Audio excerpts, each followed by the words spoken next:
folks, welcome back to Indaba Africa. This is Chris once again.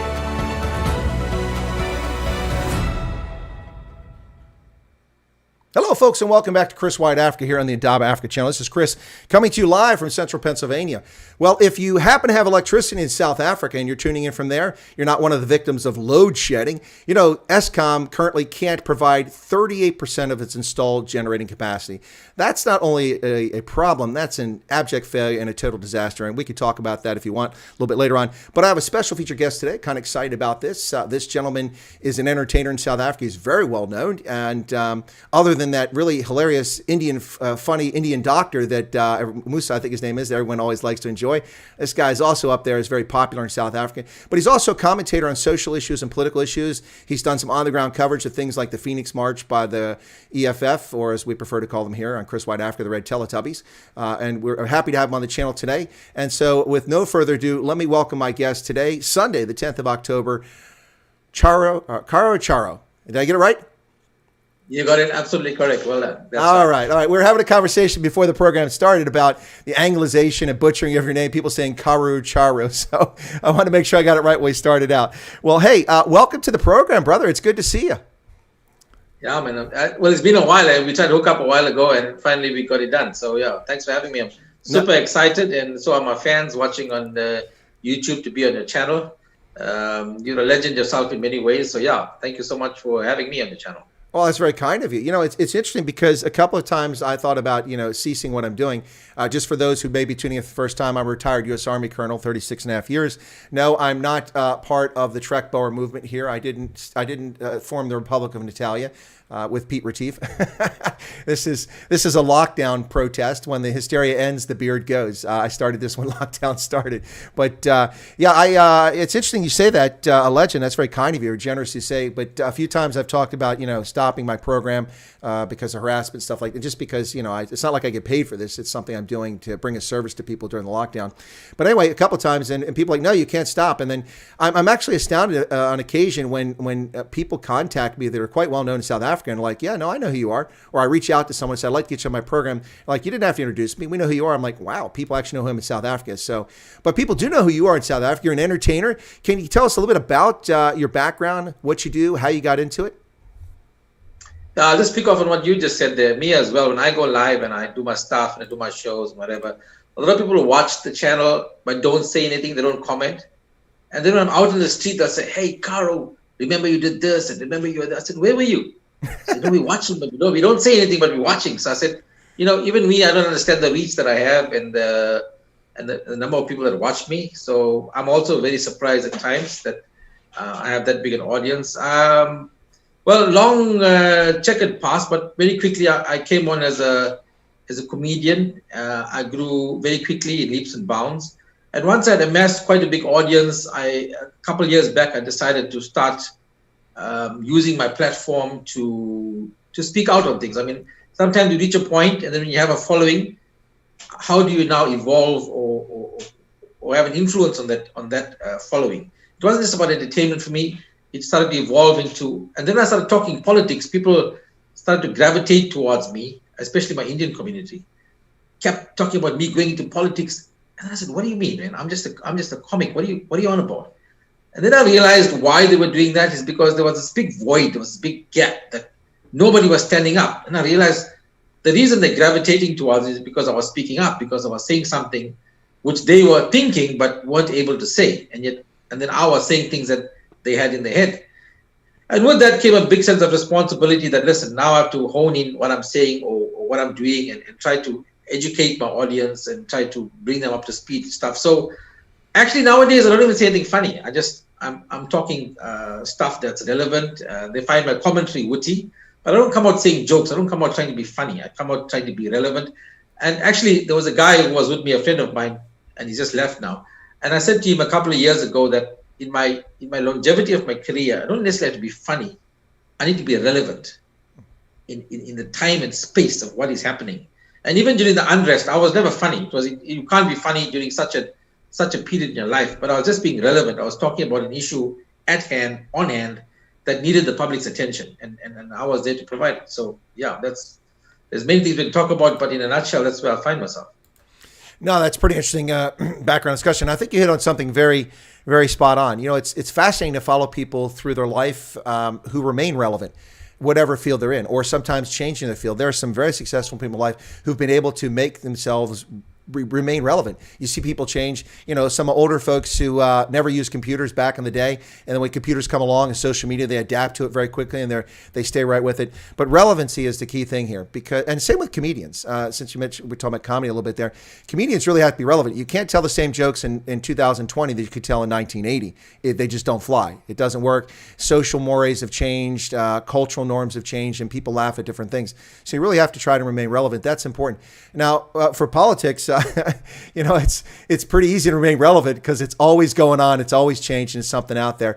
Now, before I get you to answer that, I just saw that Kevin Nicklin said it's a shame he didn't know. It's a shame that he didn't know that I wanted to have you on the program because he's been a follower of both of us for some time. He could have reached out to you a long time ago. Well, Kevin, I have all sorts of guests on my program, from small-scale commercial farmers in Ghana to security experts to heads of state to politicians to musical performers to comedians to street vendors to anybody that might be remotely interesting to my audience around the world. I have on. I'm happy to interview anybody. As long as they're not a racist and a bigot, they're welcome on my channel. Anyway, but thank you for that input, Kevin. So, Karou, remaining relevant, I think that's really important. And do you feel you're able to do that? It seems like you are with your commentary on social and political issues. Yeah, well, I judge it by my audience. If my audience tunes in all the time, want to hear from me, the audience keeps growing, that means I am relevant. If whatever I'm saying suddenly is not irrelevant anymore, or I'm not appealing or entertaining, shall I say, I would see my numbers dropping, I'll see the audience dropping, then I know it's time to hang up the mic, walk away. But for now, the numbers are growing, the interest is there, and yeah, so that means I'm relevant. That means I'm saying what they want to hear, and I will continue doing it so long as I'm relevant. Well, that's pretty awesome, and I guess I had an epiphany there. I mean, with my original channel, it was 17 years old. I went from 1,000 subscribers at the end of May to 22,000 by the end of November before it was censored. This channel is kind of stagnating, so I guess maybe I'm not relevant anymore. Maybe it's time to hang up my cleats. I made a funny. Anyway, but seriously, hey, let's talk about some of the stuff going on there. You're from KZN originally, is that correct? Yeah, I'm a Durban boy, born and brought up in KZN. Spent some time in Johannesburg, last 8 years or so, but back in Durban, and coincidentally, I arrived back in Durban a week before the unrest. So maybe it was written in the stars that I had to be back in my home province when things were really, going to pot.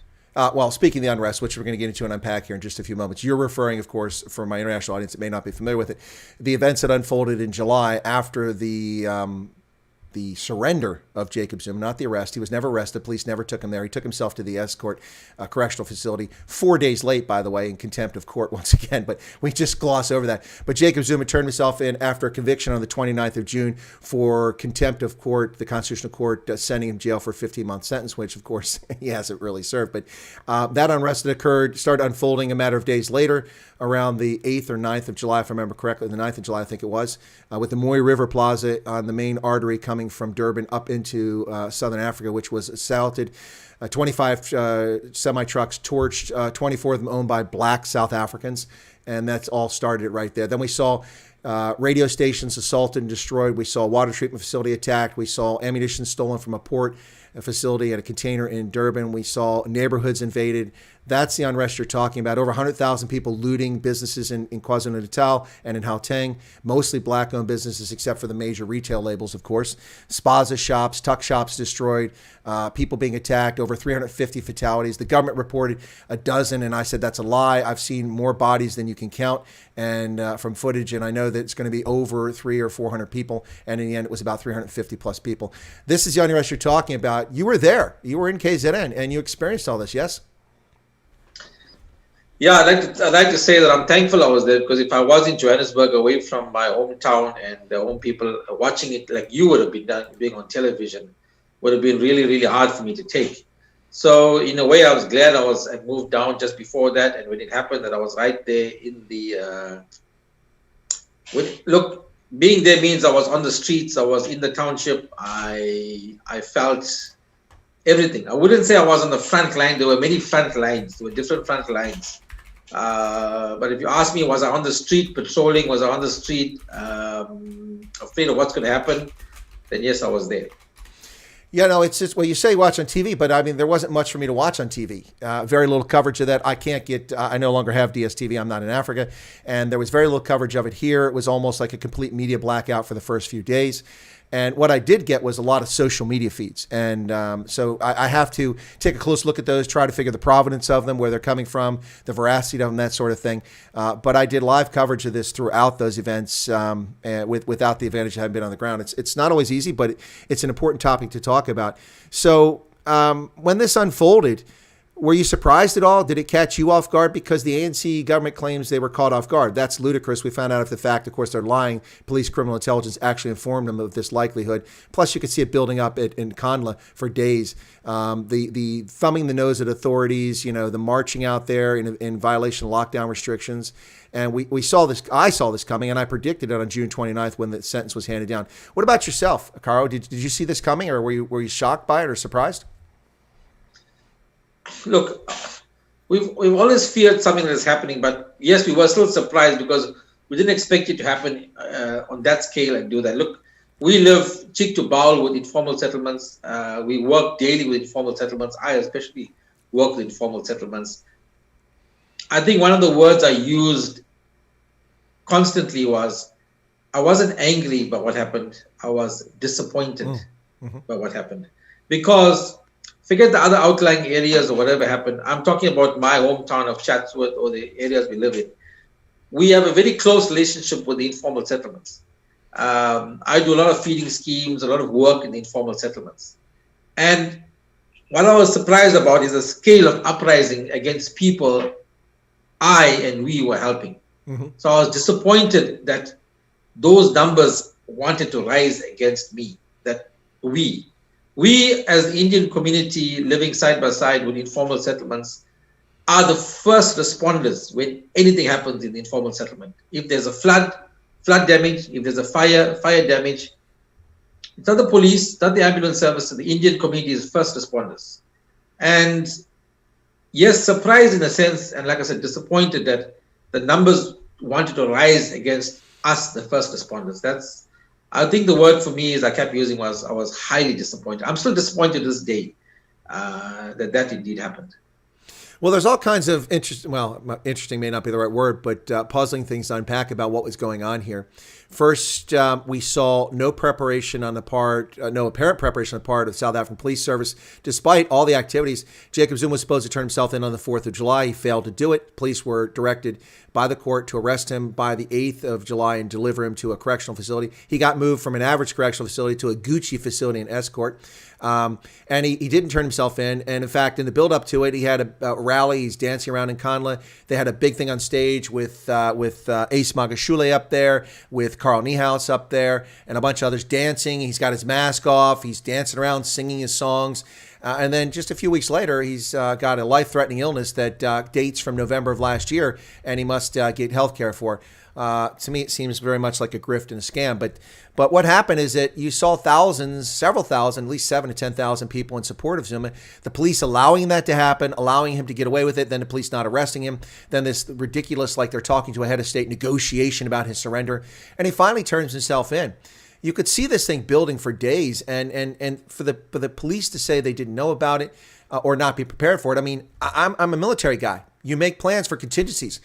We had police running out of ammunition and running out of rubber bullets, running out of shotgun rounds, running out of small arms ammunition, and private citizens flying on their own aircraft ammunition down to KZN just so the police could protect them. But most communities were left undefended. And Karou, when this thing started, you can go back and watch my videos. They're not censored on this channel yet. They're still there. As it unfolded from the early days, I said that once they've moved on from looting department stores, once they've moved on from looting all these tuck shops and spaza shops, people in neighborhoods need to be careful because there'll be no food and people are going to get hungry. Then they'll come for your neighborhoods and start looting your homes where they presume there's money and weapons and cash. And that's a real possibility. And we sort of saw that happen much faster than I anticipated. And communities were unprotected. The police weren't there. In fact, the Durban police were disgraceful. They were harassing people who were trying to defend neighborhoods instead of going after looters. Did this disappoint you? I know I was incredibly disappointed by the performance of government and by the police. Yeah, the lack of police support. But I think for me personally, didn't have time to take it all in. It all just started happening. There was too many things happening. We realized the police were heavily outnumbered and ill-prepared. And that's when we started to mobilize to basically protect. I don't know how it is that we sort of figured out that the police weren't coming to the party or didn't have the numbers. Look, even I don't want to be too hard on our local police force. They had their own limitations, and I was very hard on them in the early days. Till I got to know a little later on, with the limited resources they did have, they were indeed on the front line protecting a very vital inroad into the community. So with the limited resources they had, so inside we were not seeing them. There were no police presence inside. That's because the limited resources they did have was at a major intersection, preventing a huge influx of looters into the community. So I got to understand that a bit later on. Obviously, no reinforcements were sent to each police station in terms of that. Yes, we know about, which is not spoken about, that the police force at those intersections were being supported by the local community, local security forces. Yes, ammunition, rubber bullets, were being provided by private citizens to help the police. But of course, that story is not very much spoken about in the mainstream media. But we do know that is what was happening. No, it's a fair point. And the defense of the police in general, I have no issue with that. In fact, I was doing it as it's going down. My issue is not with the police in stations and on the ground, although some behavior was beyond the pale. But by and large, the police were as in bad a shape as local communities. I mean, they're outnumbered by thousands of people. It's a very tough situation. It takes a lot of bravery to stand up and do your job when you're an easy target wearing that uniform. Everyone else is just running around with knob carries and sticks and civilian clothes. But my issue is with the SAPS leadership, with the National Police Commissioner who's currently about to be suspended, with the ANC leadership who clearly either are incapable, inept at preparing for genuine contingencies, or it was intentional. I don't know what it was, but it's certainly a disaster of epic proportions. As I said, as the events unfolded in early July, if I had been in charge of the police, I would have been moving police resources from other provinces to KwaZulu-Natal, especially, maybe not to Gauteng. I might not have foreseen that, but certainly to KwaZulu-Natal. And when I did that, I would have had rehearsals. I would have put extra resources. There would have been helicopters that are available. I would have reached out to the Department of Defense to get military helicopters as necessary to support us. That's allowed in South Africa under certain circumstances. I would have been prepared for a state of emergency, focused on that, not focused on the Rona. All of this would have happened. And there was 8 or 9 days to build up to this. And honestly, it should have been prepared for the day that the Constitutional Court took on the case back last and well, for you guys, it was wintertime, but spring here in the Northern Hemisphere, back in March, when they took on the case at the behest of Raymond Zondo. They should have already been preparing for what if. What if Jacob Zuma gets convicted? What if he gets arrested? What are we going to do? This is what leaders do. They marshal resources. They plan for contingencies. Clearly, either was not done or it was intentionally not executed. Whatever the case is, a lot of people are dead. Horrific damage done to KwaZulu-Natal's economy. Foreign investor confidence is gone. It's already a country with junk bond status, and now we see this violence. Aside from the woke leftists and the tech titans like Google and Microsoft and Apple and clowns like that want to put businesses in the Western Cape, nobody is interested in coming to South Africa and putting their money in, and that's disastrous for South Africa's future. Yeah, no, I agree with you 100% there. That's in terms of the police force. If I answer that question there, whether they were not prepared or whether they were prepared for what was going to happen, that is the big question that we all need to answer. Many must make up their mind themselves, because even if they were not prepared around about the 10th or 11th, when the shit hit the fan on the 12th, surely by the 13th, there would have been a lot more response. But as you know, 13th and 14th, the response was minimal to nothing. So, the jury's still out on that one. Each one can make up their own mind as to what the police did, what did they know, what they didn't know, how much were they prepared to let things roll the way it was. Maybe it suits certain agendas, maybe it suited a certain profile. We do know within Ramaphosa's government, there are people that are not necessarily for his government. We know that they wanted to allow things to happen. This is all the talk that goes around. We as the citizens just obviously bear the brunt of that. infighting, factionalism, taking sides, and what they'll do. But yeah, even the deployment of the army, it was a no. From the 12th, it was a no. 13th was a no. Army doesn't need to be deployed. Whereas you could see the situation was already out of control. But yeah, so the wanton looting and destruction, the cost to business, cost to property, cost to the country, the economy was massive.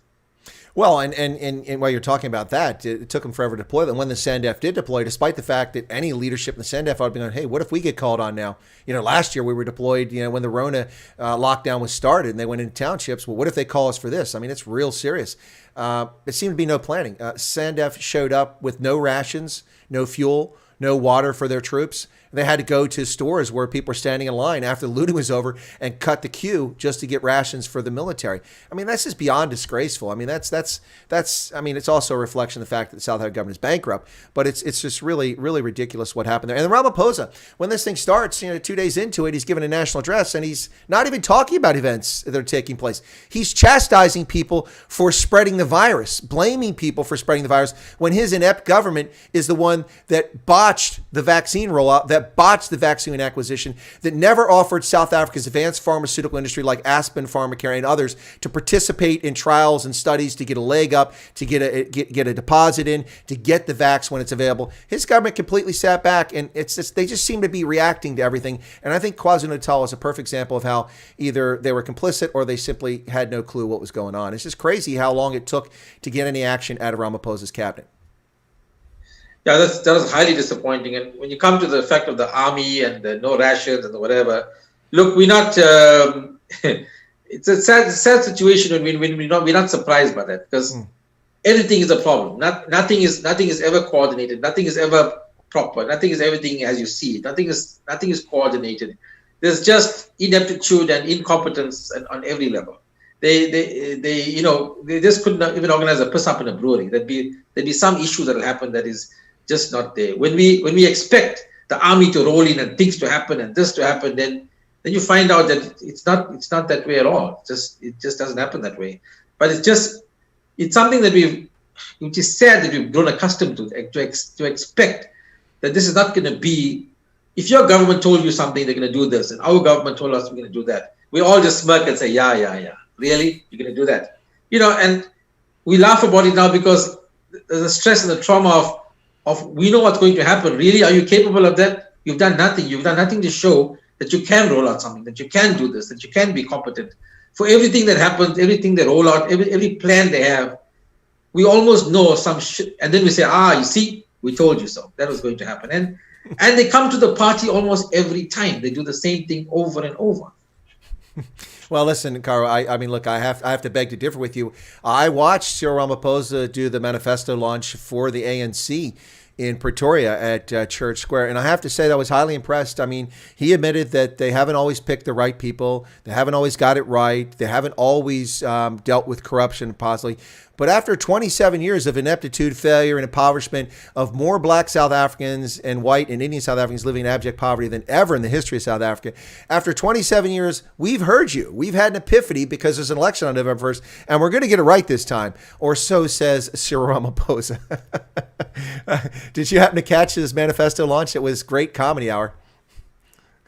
No, I don't bother to listen to Cyril Ramaphosa, even when he's doing his family meetings.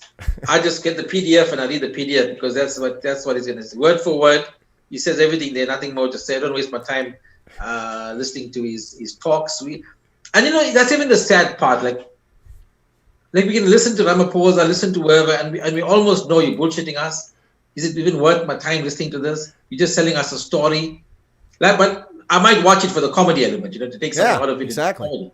But other than that, really, there was much other comedy happening in the country. I didn't need to watch that. I'd catch bits and pieces and try and make sense of it. But no, not worth my effort and time. Well, Vernon Nylager said basically that watching the transposed pictures on television of Ramaphosa giving a speech in which he's not talking about the chaos and looting going on the screen right next to him, and he said everything's under control. That just says it all. It kind of reminds me of that CNN report from Kenosha, Wisconsin last year, where this black reporter standing in front of a burning car dealership saying, "I'm here in Kenosha in a mostly peaceful protest," as people are shooting each other. Well, I think that's it. Yeah. Yeah, and so Cyril's just gaslighting everybody. That's what's going on. Hendo just put a link up to Karou's Facebook page. Thanks a lot for that, Hendo. Folks, you can feel free to go over and check out his content. It's pretty awesome. Hey, listen, folks, you're listening to Chris Wyatt Africa here on the Indaba Africa channel on Sunday. We're chilling out on Sunday here, the 10th of October. And my guest is none other than South African entertainer, social and political commentator, Karou Charou. Hey, listen, let's shift gears a little bit here. Unfortunately, some bad outcomes took place in Phoenix, which is on the edge there of Durban. That situation, which is being played up by the ANC for this election, the DA has put some posters up, which kind of, once again, they put their foot in their mouth. Probably not the smartest thing to put up. But there's lots of talk about Phoenix. There was a lot of talk about at the time about those killed. There are actually people being brought to trial for it now, despite the fact that we have thousands of rural murders and murders every day in the country that nobody's ever charged for. They're already on top of the Phoenix situation. To me, that's simply racially charged. Not that it shouldn't be prosecuted, but I think that the murder of Edward Neumeister in KZN last year, an Austrian immigrant to South Africa who'd been there for 50 years and ran a German-themed restaurant that was shut down because of lockdown, and he was butchered to death with a panga defending his partner. She managed to escape. That hasn't been investigated at all. I mean, just for example, or the Indian woman who was 4 months pregnant on the Ayub farm near Veenen, and she had her 2 children in the bedroom. The home invaders broke in, took her in the bathroom, and sliced her throat from ear to ear, murdering a 4-month pregnant Indian woman. That investigation's gone nowhere. But we have time to investigate Phoenix. It seems to be a very uneven justice system and Department of Justice in South Africa. Can you talk a little bit about Phoenix and what do you know? Have you learned anything maybe some of us might not be tuned into? Well, there's lots to talk about Phoenix. Phoenix is a whole topic on its own. Phoenix is making world news here. We'll break into different parts, but I'll just start the conversation on Phoenix. And you're right, South Africa, the number of murders and killings in this country. I wish to God that the government came to the party and said these murders are not acceptable. We are putting special task teams to go out, clamp down on callous rape, murder, hijackings. But of course, nothing happened. That's not important. Recently, 2-3 weeks ago, Sihle Zikalala and the Premier of KZN and even Becky Keller said that they need to put more emphasis on finding the killers because black people were killed. It's not acceptable that this happened. And when we listen to that and really wonder what about my aunt who was butchered to death, a little 4-year-old child hit with a hammer and killed, where's the justice for them? Why are their lives not important? Why didn't all this happen all along? But then as it's playing itself out, remember the early days of the 12th, 13th, 14th, after that, I mean, the Indian community was basically massacred on every mainstream media. I mean, I didn't want to listen to the news anymore. We were just being butchered because the whole racial narrative came out. And I'll let you lead me into questions, but I'll end the segment here with me saying, how did we go from the 10th and 11th of July, where Phoenix, let's just focus on Phoenix. Phoenix is surrounded by about 3 different informal settlements right in their midst. The 10th, 11th, 12th, and preceding the 12th, there was not one incident, not one racial incident in years. Not one, and suddenly on the 12th, the racists came to the party. The racists just came out of their homes. How? And then on the 14th, 15th, 16th, then on, the racists all went quiet and went back home. Their life goes back to normal. How is it that racists only come out on the 12th? Where were they all along? If you are a racist, your behavior will come out in every facet of your life. These incidents will happen, will play themselves out. And yet, the reality of the situation in Phoenix, Chatsworth, and other areas, the Indian population for 160 years has been living close by, cheek to jowl, with the black community.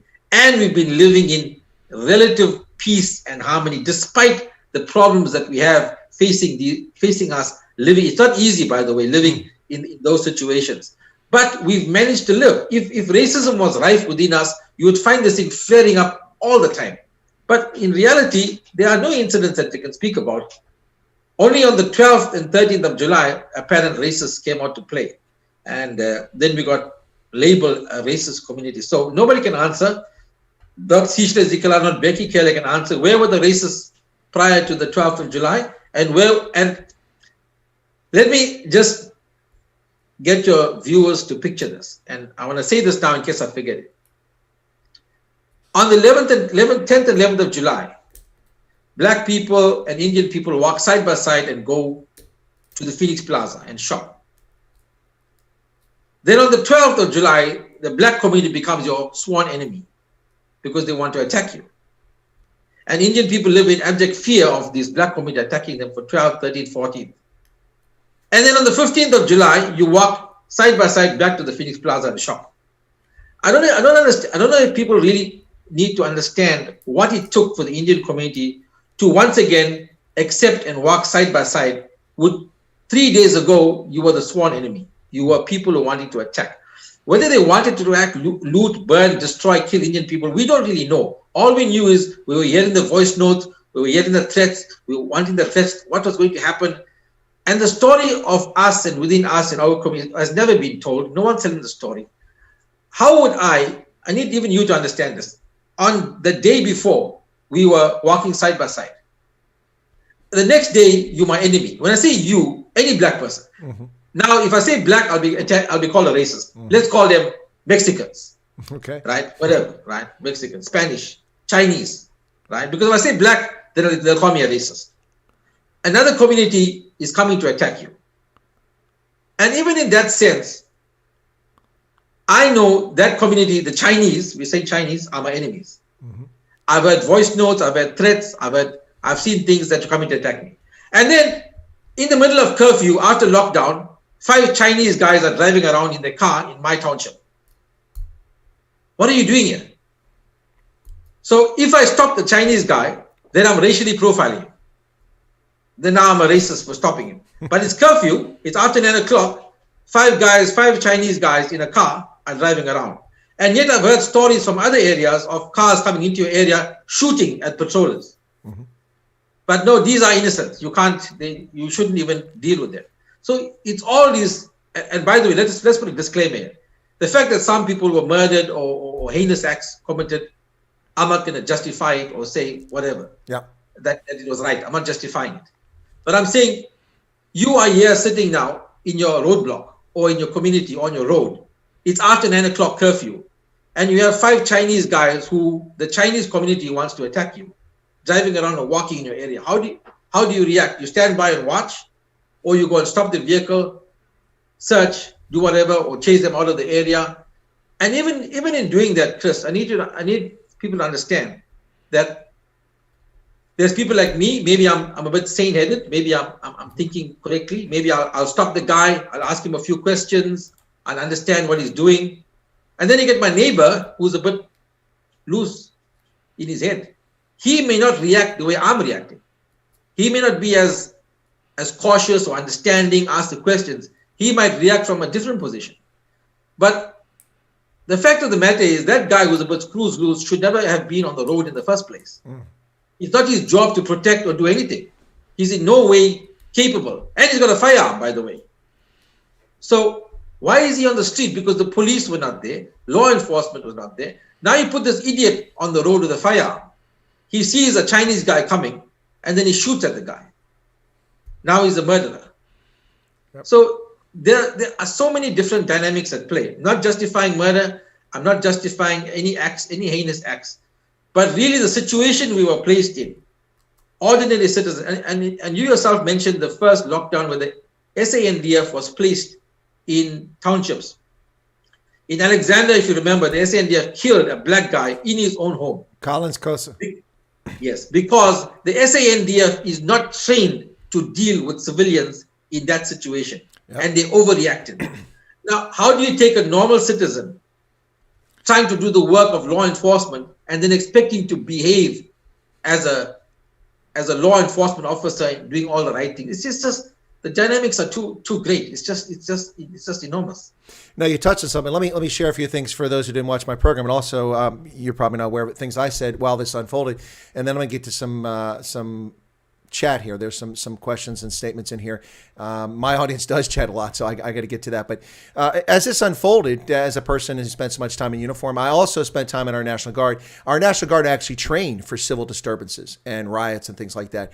Our active force doesn't get trained for that, but the National Guard does. So we use our reserve forces to augment the police and to deal with things like that. So I'm very familiar with how this stuff works. And so as this unfolded, we saw already, I told people, I said, listen, you need to be very careful here, because we got to be very careful about vigilantism, for the very reason that some people will be emotional and overreact, and it's not the role of private citizens to do policing. But when it was clear there were no policing, I said, look, I understand why people are forming community defense units, but you have to use judgment. You have to use restraint. You have to be careful. And also, I was offering advice to people on best ways to protect their neighborhoods, telling people to make sure that their pools were full, make sure they have buckets available, make sure they rehearse to put out fires, because if people come in their neighborhoods, there's no firefighting equipment coming. If people try to torch your house to chase you out or distract from robbing other houses, you need to have people ready to put fire, things like that, all those different sort of things. But what I said all along is that vigilantism is never the answer. However, when you're not defended, it's not vigilantism. Now, if you're hunting people down, that's vigilantism. But you got to be very careful here, because for exactly the reason you just talked about here, your neighbor may have a firearm and is a very emotional oak, and he might just lose control and calls out, and that can just escalate instantly. It takes reasoned, disciplined, trained minds and cogent people to keep things under control, even especially in the midst of a crisis when the tensions are high. And we saw a few people misbehave, but denigrating an entire community of 1.2 million people, and many of whom live in Gauteng and KZN, over this racist narrative which is being pitched by the leadership of the ANC and Becca Chile, is just really disappointing, really, really sad. But let me get to some of the chat now real quick, Karou. Let me see. So we had Vernon, here it is. Vernon said that the whole of Phoenix has one officer for every murder. So they only have like 36 police officers in Phoenix. I wouldn't be shocked. He said they neglect to tell you that Indian people were killed first in Phoenix. Yeah, that never made the news for the most part. And he said that even exhuming bodies, they charge people for shooting people that pathology reports said were stabbed to death. So I don't know if that's true. I've not seen that. And Larsalis is taking advantage of one of these few content creator perks that they've made for us. You get a free super chat when you hit a milestone. Larsalis has hit 4 months on the new channel. And he wanted me to ask you this question. Please, don't answer it yet. We'll get back to it. Please ask Karou what he thinks about an indie forum akin to the Afra Forum civil rights organization. And then Debbie also said sorry for your loss on your aunt. She's expressing her condolences to you. And let's see what else I got here.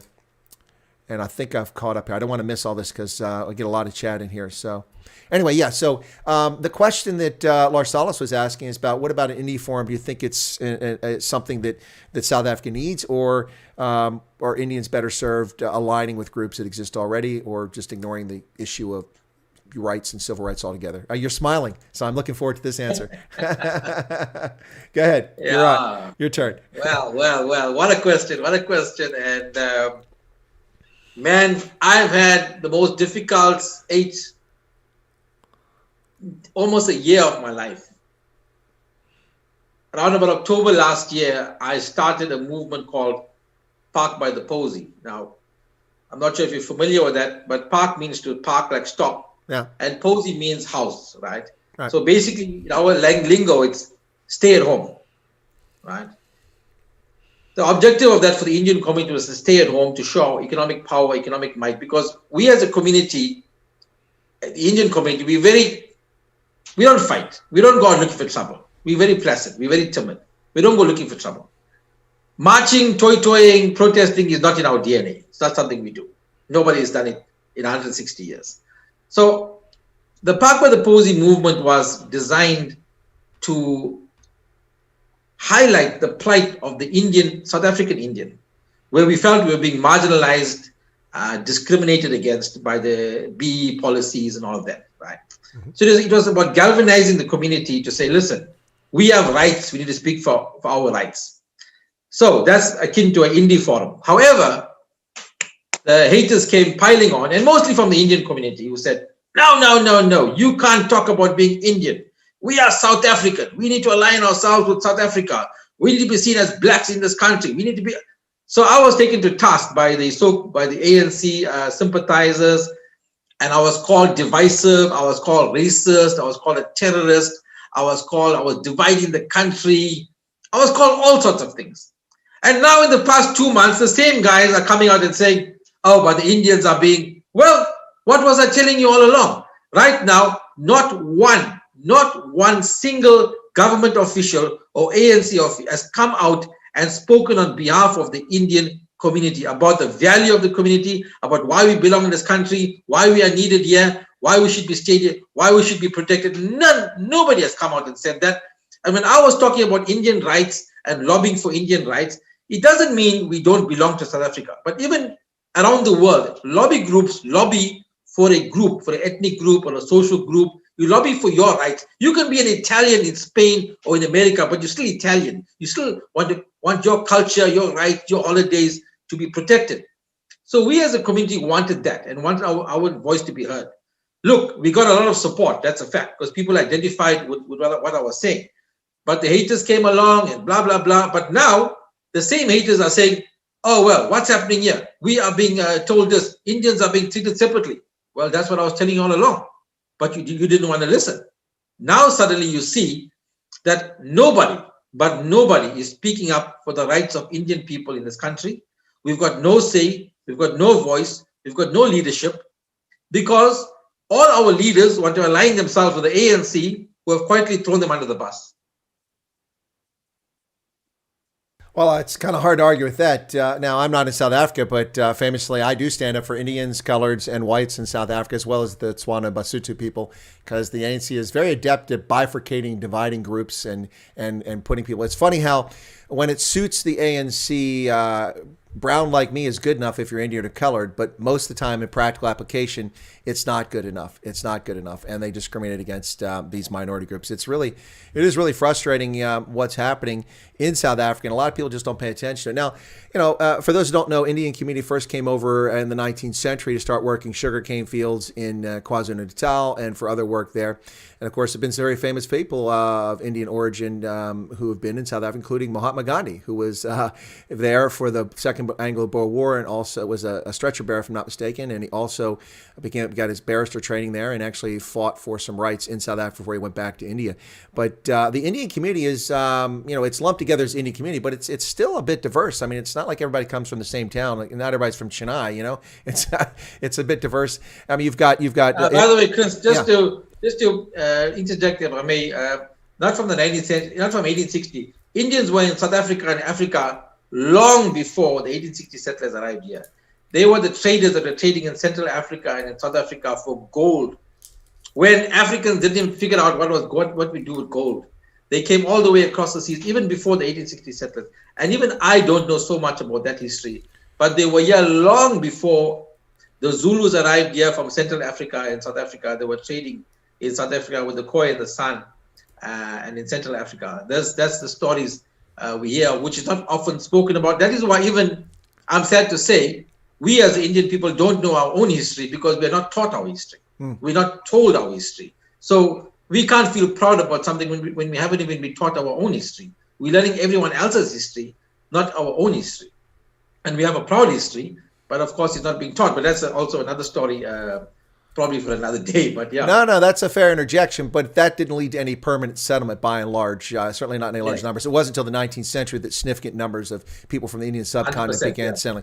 But they're not alone. I mean, the Chinese were there. If Cheng Ho arrived in the 1450s off the coast of Mozambique and what is now KZN, doing trading with local groups there, we find Chinese pottery at the ruins of Great Zimbabwe. So we definitely see Indians and Chinese making their way centuries, going back centuries. But from a permanent standpoint, it wasn't a permanent physical presence by a significant numbers until the 19th century.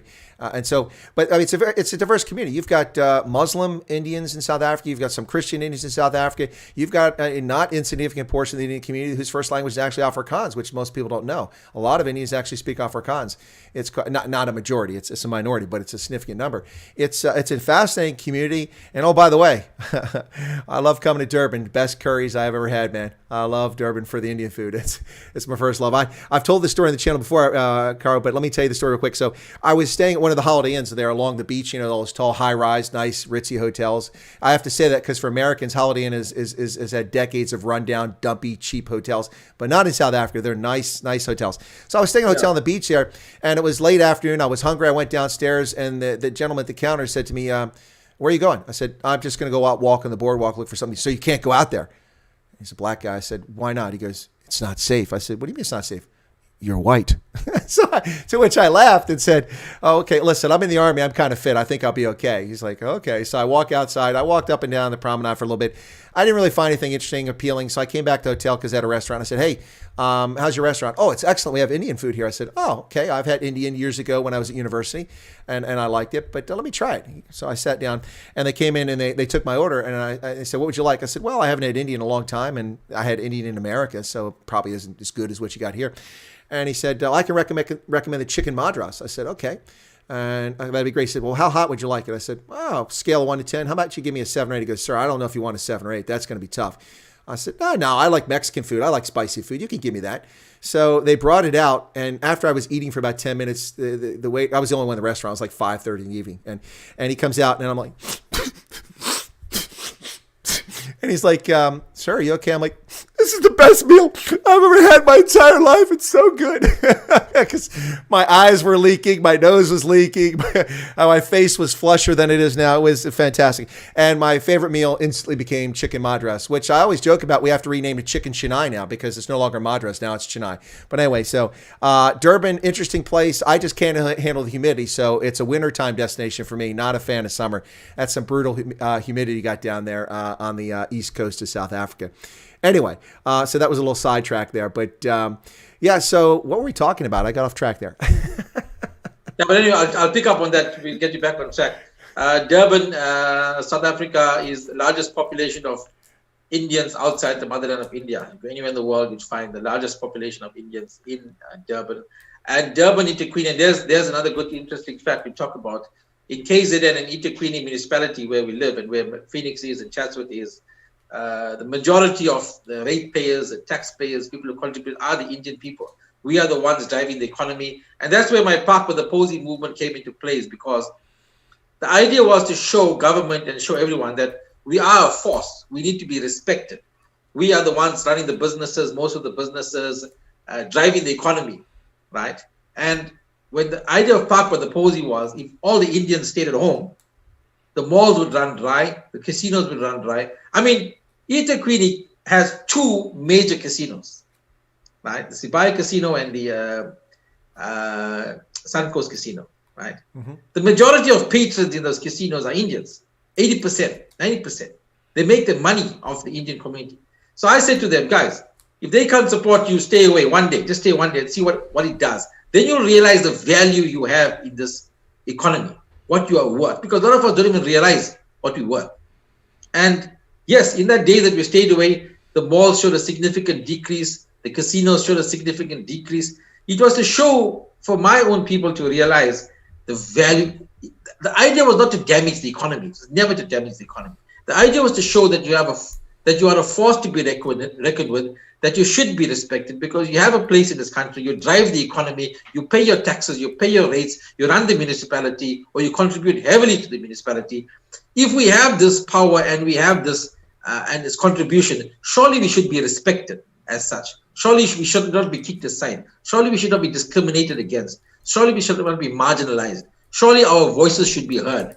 Even now, in this whole scenario, we are still being, it's exact the same thing that's happened. We are being shoved aside, pushed aside because we are not the marching, protesting, toy-toying, burning, looting community. So they know we're going to step back and almost accept what is being thrown at us. And that is a sad part. And many a times people have asked me, why don't we go out and do that? I say it's not in our DNA. It's not in our DNA. If you ask me to do it and ask someone, I can't go out and burn tires on the road every day and burn street poles and burn boards and burn. It's not in our DNA. And for that reason, we're going to get hit.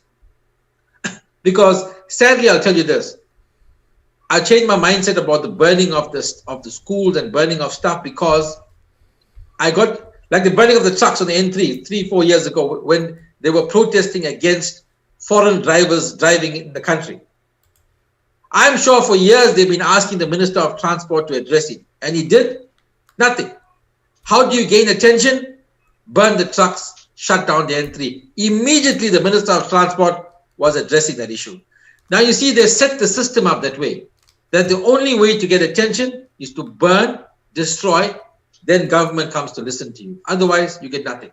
Now, that's what the ANC has set up. The only way you can get yourself heard is to do that. And that's how you get heard. Unfortunately, fortunately for us as a community, we don't do that. That's why our voices seldom get heard. But you understand the majority in protest action, burn and destroy, then you get government's attention. I don't approve of it, but I understand in a way why they're doing it. No, absolutely. It really is the way the system works. They only address things. I mean, the only time that Cyril Ramaphosa addresses gender-based violence is when the ANC Women's League marches and protests outside Parliament. Suddenly it's an issue, or he needs a distraction from government failures in the ANC. It really is pretty much the way things are. And you won't see any change in that until members of senior leadership of the ANC find their daughters and wives raped or murdered. And then suddenly it'll be a priority issue because it just doesn't affect them. They live in their bubble of their nice leafy houses in Cape Town and in Pretoria or Joburg and Sandton with their blue car escorts, their privilege, people fawning all over them, acting like buffoons. It's never going to change. But let me ask you this question. Do you have a sense amongst the Indian community in your neighborhood or in the wider community, because you interact with it, that Indians are going to go to the polls on the 1st of November? We're going to see a significant Indian presence voting in this election, or are people just hot full and they're just going to sit back? I would imagine, given the events, especially the way that Indians have been mischaracterized and abused by the ANC over since July, especially, that a lot of Indians would be angry and would want to come out and vote in this election. Even for me, it's a tough call. My community has been, the numbers that went to the polls the last time wasn't significant enough. Obviously, at that time, there were hurtful things weren't happening. They felt their vote didn't really matter. Many are just apathetic. They don't care either way. I'm hoping now that things have happened that it might change the mindset. They might go to the polls. I've been pushing for. Well, it's pointless talking about voting now when you haven't registered in the first place. So I was pushing for them to register as voters a month or so back to get themselves registered. You got the normal story, oh, my vote doesn't count, won't make a difference, wasting my time. So we try and change that mindset as much as we could to get them to the polls. I'm watching this election very closely to see what numbers come out, who comes out, which the parties. It's really hard to call. It's really, really difficult to call. I can't say where it's going to go or how many are going to come out to vote. I'm hoping they come out and start to make a stand for themselves and start to. But having said that, there's so many different parties. In terms of the ANC, what I've come to realize is that where the Indian votes is not really going to affect the ANC, really. It's not going to take away from them, because the majority of Indian townships were predominantly voting for the DA. And if anything, if they're going to change their vote, they're going to take it away from the DA and give it to someone else, which in effect has no real effect on the ANC itself. They don't lose any wards. They don't lose anything. In fact, they lose nothing. In fact, what voting against the DA will actually weaken the DA, because it'll take away their wards. So there's a different dynamic in play as what really happens. Many people are talking about voting the ANC out. But as far as the Indian community is concerned, 90% or 95% of the wards where the township they are in are not ANC strongholds. So actually, it's going to make little or no dent on the ANC itself, and the ANC knows that. They're not after the Indian vote. That is why now the narrative against Indians continues, because they're not going to get the Indian vote anyway. They never had the Indian vote. So they're playing the narrative of the racist thing to gain the black vote. The Indian vote is not on the horizon. They're never going to get it. They never had it, and they're never going to get it. That's an absolutely great point. It's for people to know. But it would be interesting to see if the numbers do tick up, people come out to vote just to take responsibility. But that is a real challenge the world over. Communities are apathetic when it comes to elections, but elections matter, and it matters the numbers. I mean, people talk about my vote doesn't count, but we've seen lots of important elections, like here in the States, congressional elections decided by a couple dozen votes or by a single vote out of a half. We saw elections in 2020.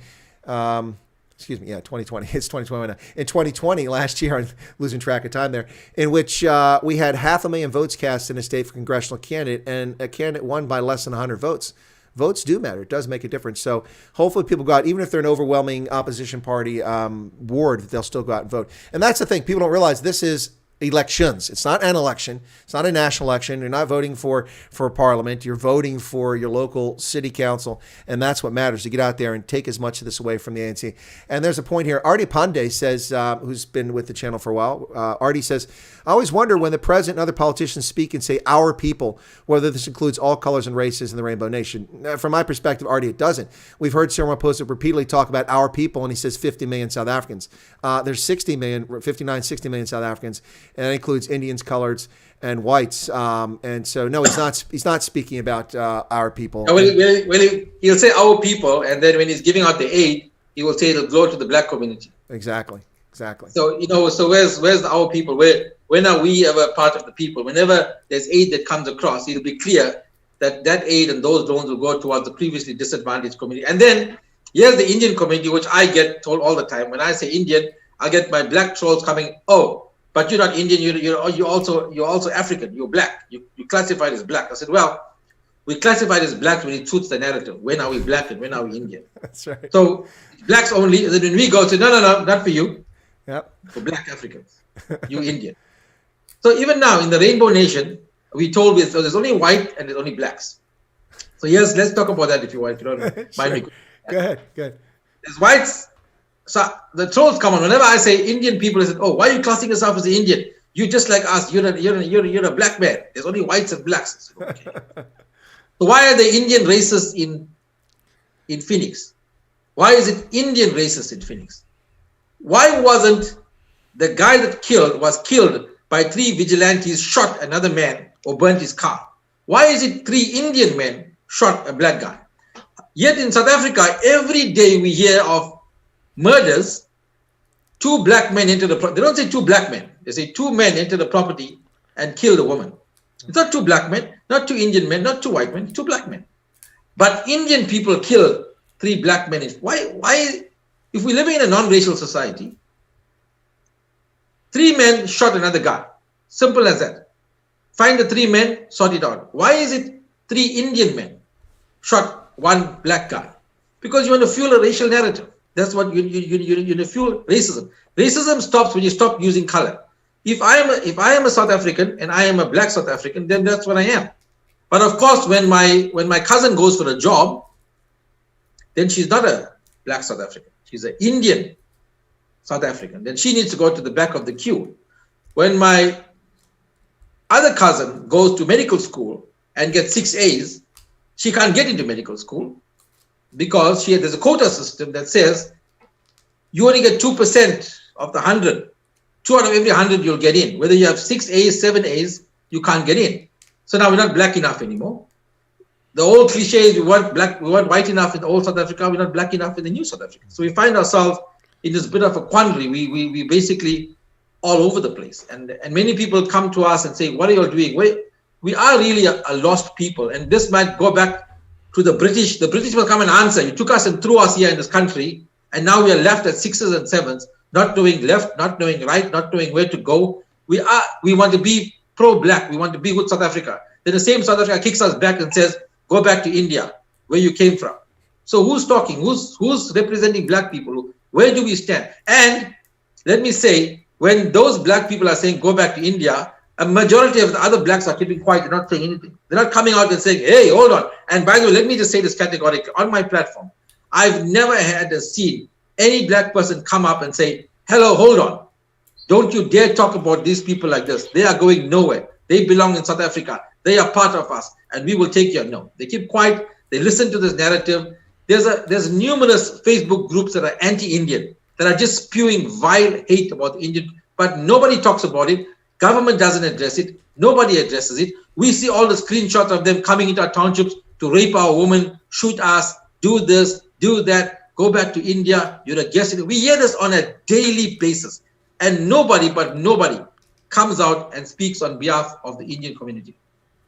Well, let's just state categorically here for the hate wankers out there and the bigots and racists and race merchants and race hustlers, Indian South Africans are South Africans. White South Africans are South Africans. Khoi and San South Africans are the original South Africans. And that's just how it is. The Bantu are also South Africans, but they're recent arrivals, arriving just 1,600 years ago, crossing the Limpopo. Not exactly a long history in Southern Africa, just the Khoi and San can lay claim to that. Yeah, no, I'm with you. It's 100%. It's right. That's the old adage, not white enough in the old South Africa, not black enough in the new South Africa. It's really sad to see, Karou, that 3 decades after the end of apartheid rule, that we have a political party that is pretty much very akin to the National Party's rule. They like to bifurcate people. They have their favorite patronage class. They are very comfortable with state-owned institutions and socialism. That's not much different than the National Party. And they hustle race to scare people. In the case of the National Party, they tried to scare the white population into the Tsvatgava and the Uyghur from the communism, but that's not race, that's politics. And now it's the ANC. When it suits them, you're black. When it doesn't suit them, you're not black. Andre Jacobs asked a very question. Andre is a viewer from living in China, works over there, and he says, why is it that Indian people came to South Africa with absolutely nothing? In 150 years, they were successful. And he says, why couldn't Africans do it? They were in the same circumstance of apartheid. Well, 2 fair questions, and I'll tell you anecdotally why this happens in Indian communities, whether it's in Kenya, Uganda, or Botswana, or South Africa. It's because of cultural norms and values and expectations largely prevalent in most Indian communities. People expect a culture of excellence and to succeed, and families tend to, I mean, generalizing here, but families tend to work together. I mean, if you go to an Indian shop that starts off new, a new spaza or a tuck shop, someone starts it, you'll see that other family members are there. There's a Chinese restaurant here nearby that I go to, and they have the kids coming in the shop working in the afternoon. I'm not saying kids should be working in the shop. What I'm saying is that effort is put in. Whereas you turn to black communities in South Africa, and you get a norm of someone starting a business and people trying to knock them down, especially black women. Oh, she's got a nail salon. You know, well, who is she? Who is she sleeping with? And you don't see the same sort of values. Now, I'm going to get attacked for that, but let's just be honest. That's a fact. You see very different set of values predominantly in Indian communities that help them become successful despite the challenges, despite the bigotry, despite the racism, despite the authorization. Do you think I got that wrong, Karou, or have I hit that kind of close to the mark? No, you're pretty close to the mark, but it's something that that the rest of the world or South Africa don't want to hear. They don't want to hear that story. Yep. They want to hear that we were privileged people, that we were not as oppressed as our son of the soil or suit of the soil, as I like to call him. And Julius Malema says that we were privileged people. My privileged ancestors were walked on a ship, not knowing where they were going, came here 160 years ago. A mixed mash of Muslims, Hindus, from all over the place came here. They were basically another word for slaves thrown together. And what I like to say is, you will know this. The one thing our forefathers knew, and to this day, education plays a key role in our education. One of the first things our forefathers did in abject poverty was to build a school, their own school. And that continues till today. The pushing of education, that if you have an education, and that's what people lose today. That's why South Africa today with 30% is going nowhere. If you don't have an educated population, you constantly end up where you are with mediocrity, accepting mediocrity. We are a nation of builders. Even today, in the situation we find ourselves in, we're not going out and toying and dancing and burning. We are finding a way to build, rebuild, find a way, make it happen. That's what, even today, what I'm doing, what everyone's doing, we are finding. We're not fussing, we're not crying, we're not throwing our toys on the cot. We are finding a way to rebuild South Africa. We are here, we are South Africans, we're going to rebuild. We're not going back to India, no ship, no nothing. We're not going back to India. But a nice story I told a guy who, and this leads in the same story I'm telling you, when someone told me go back to India or leave this country, I said, okay, what you do is don't send us to anywhere. Send us to the Northern Cape, to the Karou somewhere where nobody lives. Maybe it's just desolate. Send us there. Within a couple of years, you'll find a flourishing township. Yep. You will want to come there and live there and take it away from us, because that's what we will do. Yep. We will take that desert land, we'll take that Arab land, we'll take that mountainous region, and we'll turn it into something productive, because that's all we know. And that's what we'll do. Now you will come and want to come there and take that from us. Yet what you have, you feel, you know, Chris, I'll tell you about it. There's a Soweto parliament somewhere, right? They formed its own group in Soweto, and they're getting rid of these Pakistani tuck shop owners because they're coming there and they're making money from the township. That is wrong. Get rid of them. Hell, man, 10 years ago, that Pakistani guy had the foresight to come into your township, put up a shop with his money and make money off you. You didn't see it. Why didn't you see it? Now that he's a flourishing businessman, you now want to take his business away from him. But why didn't you see it 10 years ago, 20 years ago? Why didn't you see the opportunity? It doesn't mean you're living in poverty, that you don't have this, that you can't see that. And that man had the foresight to see that. You now want to take it away from him. So I say to guys, if you want us to do that, send us to a desert island. We'll make that island flourish. You want to come and live on that island.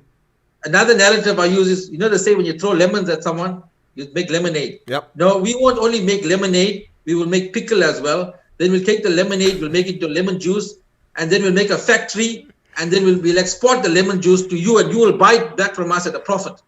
Because that's all we know. We will survive day in and day out. We will make it happen. We will not cry. We will not fuss. We will make a plan. And that's the only thing we know. We're going to make it happen.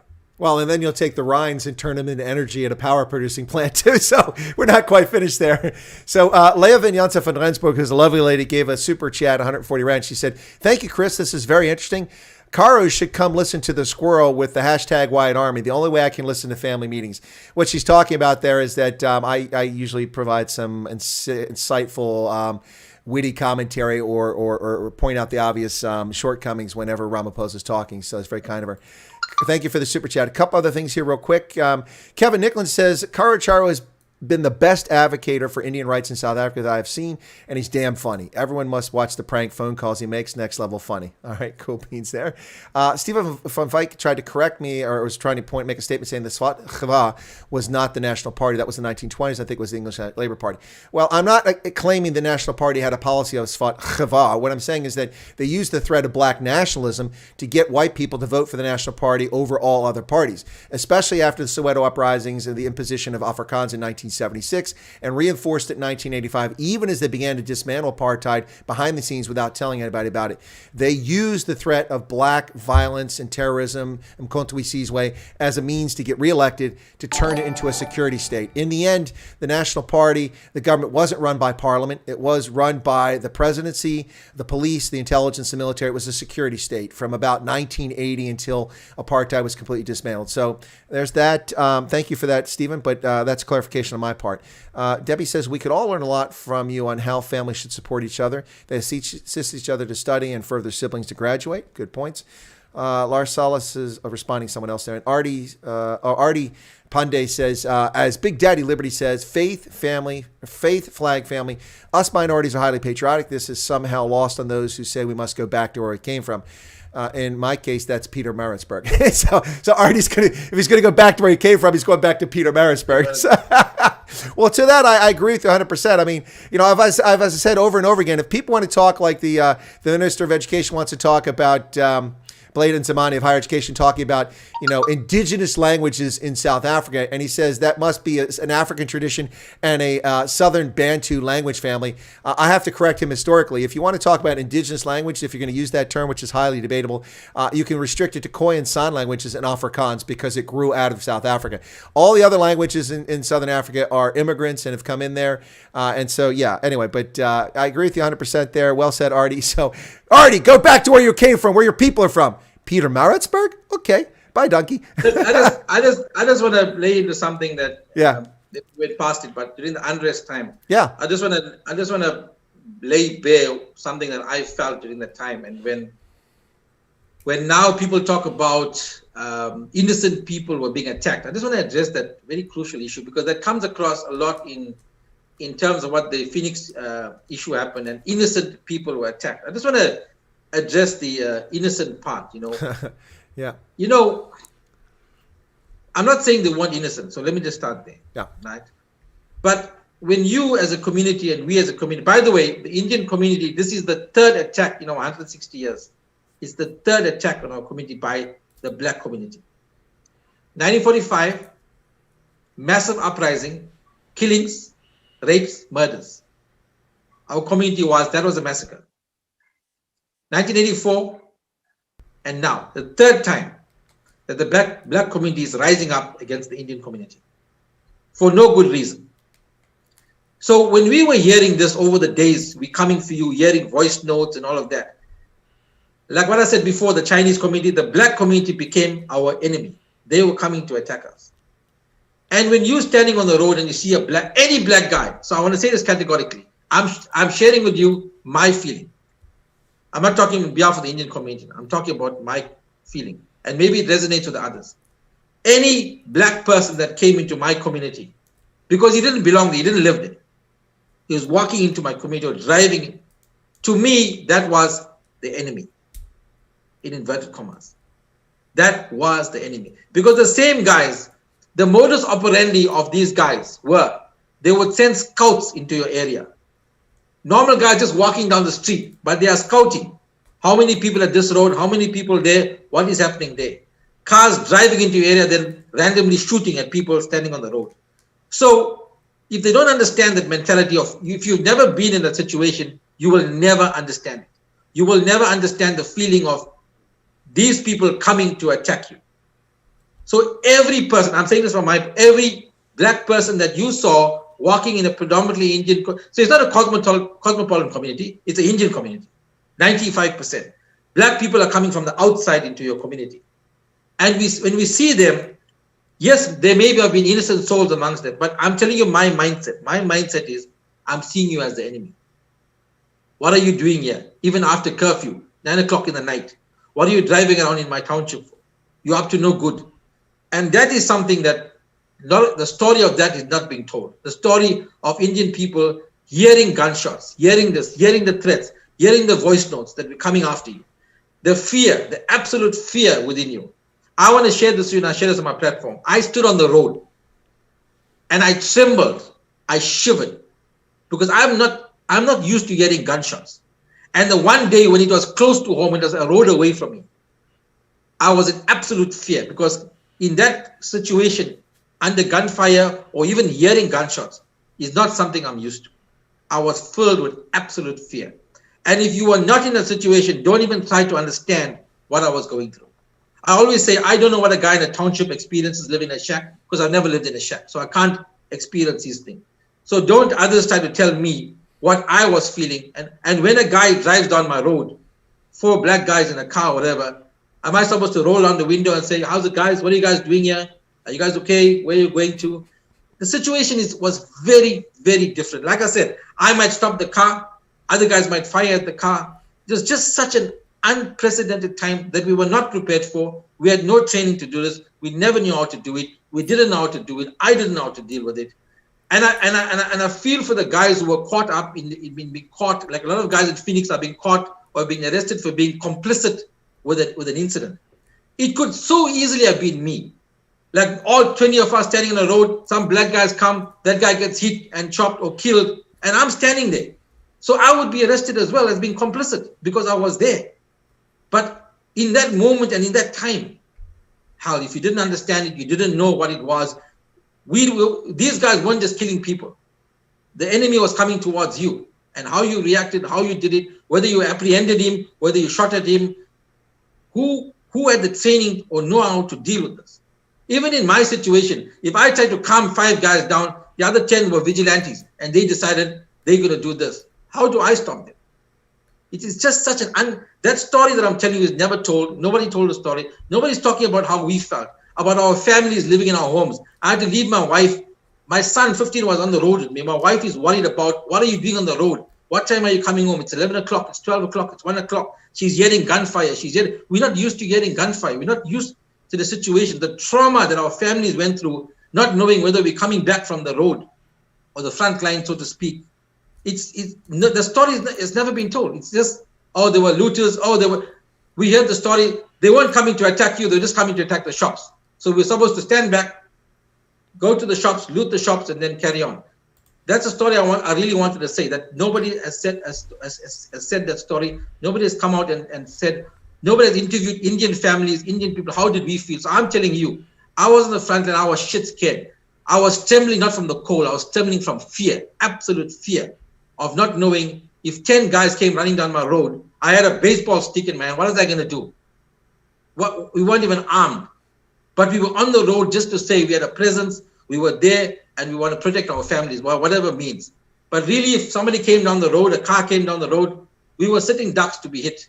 And that fear of that happening was very real. It was a clear and present danger. And really, if something happened when I can't tell you how I would have reacted. Really, it was an unprecedented situation. Well, that's a very insightful and articulate point. Thank you. For my part, I can speak to those guys who live in informal settlements. I've lived in shacks with no electricity, fetching water from a cistern and using an outdoor privy to go to the bathroom. So I've lived in those circumstances. So I can relate to that. I've also been a distinct minority in an overwhelming government-funded housing project in which there were 3 white families and 400 families total, all black other than ours. But so I can relate to that definitely. But as far as telling the story, the media certainly did. Some people have made an effort to do it. I've talked about it, but I don't have much in the way of any contacts in the Indian community, so I've not been able to reach out to anybody. But I'm happy to interview, to talk to people about their experiences, what happened. I've talked to black and white South Africans about this, but I don't, as I said, don't have many contacts in the Indian community, so happy to do it. But very quickly, Artie said, or I got a super chat or super sticker here from Patrick. He's loving the conversation, gave us a thumbs up. And then, where is it? Artie said, I'm a Hindi speaker. Whoops, got away from there. Hindi speaker. And even here, over the 160 years, we've adapted Hindi language to our local environment. Not sure about Tamil, Telugu, Urdu, but I can say that there's been language adaptation. Well, that's the norm. I mean, listen, English isn't English. I go to South Africa and I'm driving down the road in Joburg, my first time there almost 3 decades ago, and it's painted robot ahead. R2D2? Where's R2D2? That's yeah. What the, I mean, the Brits don't say robot, the Irish don't say robot, the Indians don't say robot, we don't say robot, but the South Africans do. All language adapts, and that's one of the strengths of it. I mean, you talk to Indians from the subcontinent speak English, it can be very different than, say, the Irish or the North Americans. So, yeah, absolutely. Fear was palpable, says Vernon, who was there. Yep. And then, okay, Kritika Deepanarian. I apologize if I mispronounced your name. Kritika Deepanarian. Kritika Deepanan. Okay, there you go. The horrific voice note of a lady pleading for assistance for herself and her kids while someone was trying to break at her door. Heartbreaking times. She's absolutely right. And that's what's overlooked in this. And if the government cared, and if it really was non-racial and cared about a radio nation, it wouldn't be race peddling and race hustling and being the ultimate race merchants, trying to divide South Africans and this whole narrative. Beckett Seeley is the worst gangster in chief. That guy really gets on my nerves every time I hear him open his mouth. Let me see. A couple more here to get to. Thank you for that, Kritika. Did I get it right? Kritika, yeah. Oh, as she's been critical. Kritika. Kritika, yeah. Yeah, thank you for that. Hang on a second. Larsalis is telling Artie something. I thought it was for you. And then Debbie Moray says, I love dogs until attacked by one and requiring rabies shots. Oh, I've had rabies shots. They're painful, and there's 3 in a sequence there. Anyway, Nikhil Deolal says Afrikaans is now a foreign language. Well, it's not a indigenous language according to Blade and Samande, the communist secretary general of the party since 1997. Talk about, hanging on to a job forever. He's as bad as Dr. Fauci in his 40 years at the National Institute for Health. Move on. Someone else can do the job, brother. Anyway, and so Patrick says to Kevin, he's privileged. He'll admit it. Well, I stop with the privilege nonsense. I'm sick of hearing that. We saw candidates for the Chief Justice of the Constitutional Court prostrating themselves before Julius Malema and Dali Mpofu, going, I'm privileged and I apologize for my privilege. You know what? I'm not privileged. I've just worked my tail off and earned what I've gotten and actually been discriminated against because of the color of my skin in the States and in Africa on endless occasions. You know what? I don't see color. I see Homo sapiens. I think we could probably agree on that one. So, Karou, with your efforts here, are you going to do anything, or have you been doing anything focused on the election? Are you talking about it at all? You did say you were trying to get people registered in advance of, but now we've got 26 million people. That doesn't mean 26 million people will rock up at the polls. Hopefully they will, but we've got, traditionally it's 38% of the eligible and probably about 50% of those. So maybe 14 million will vote, maybe more. But so you were trying to get people registered. Are you got any focus at all on this election on the 1st of November? Because to me, this is the single most important election in South Africa's history since 1994. Well, firstly, I agree with you on that one, that this election is so important. What I am trying to do is, like I said, firstly, to get people registered, and now for them to choose a party, to choose someone who they will feel will deliver for them. My focus is I said to my people, communities, whatever, forget about national. worry about local government. You need someone to deliver services to you, and how you get that done. Forget about national. Get somebody on your platform or in your account who can deliver service to you. What the national government is doing, that's beyond your scope. Look after yourself first. Look after your area. Make sure that is done. If you can get that done, then you work on the rest. So it's about finding the ideal candidate. Someone's going to work for them. Someone's going to be responsible. And that's what I'm asking them to do. If we get that right, local government right, and even the parties that I'm asking them, who I'm aligning myself with, I'm not too interested in the ones that are too national. The more local government ones are more important because they'll be a bit more streamlined, a bit more attention to detail to the councillors in the area for that to get. For me, what I want my mom who lives in an Indian township to have service delivery. I don't care about the rest, what's happening at national. She needs to get a grass cut, the road sorted, the lights working. That's all for now. It's like such a basic thing. That's all we want. Get that done first. Get that done right. I think that's spot on. And that's really what's getting lost in this. As we see the EFF and the ANC promise the moon. The EFF says, with these elections, we'll redistribute land, we'll change taxation. No, you won't. Those aren't local competencies. This is a municipal election. People are voting for ward councilors, and then they'll select mayors from that. It's not about those things. That's done at the national level. So that's just selling your potential voters a bill of goods to curry favor and buy votes. The ANC does the exact same thing. It's also ironic to see the ANC attack the coalition in Pretoria or Tshwane because they say that they have the abysmal service record. The trash isn't collected. The water's not there. Your electricity's cut off. And I'm like, are you describing 21 years of ANC rule in Tshwane? Or are you talking about the fragile coalition that's broken apart, reformed over the past 4 years? Well, when I see the criticism of the Western Cape, like this is not working and that is not working, and I think, hell, man, that's the best run province in this country. Are you talking about yourself in the other provinces, or are you talking about the Western Cape? Because they're picking on stuff in the Western Cape that this is not happening, that is not right. You're talking about all your provinces. What are you talking about? I mean, Cape Town is like not even South Africa. Many people don't see it as part of South Africa. They've got their problems. No one not to say no, but it's like, what about your problems? You have that and 100 other problems. Absolutely. And two things I want to say very quickly. Folks, listen, if you're listening right now, please smash the like button. I hope you found this a fascinating conversation thus far. I've really enjoyed it thoroughly. It's something we've tried to get happen for a few months, but he's a busy guy. I'm a busy guy. And comms don't always work, but we got it to work this time through the intermediate efforts of a third party. I won't mention who it was, but one of my moderators. Thank you for that, Erica. But so I guess I did mention it.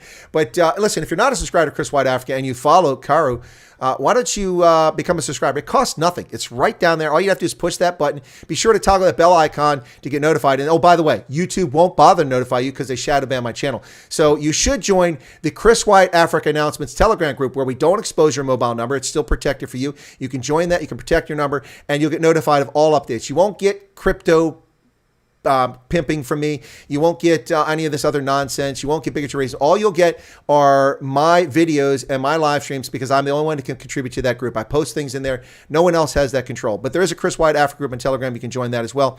But become a subscriber. I think you'll find a home here, a place to check out occasionally where you'll find objective, independent analysis and commentary.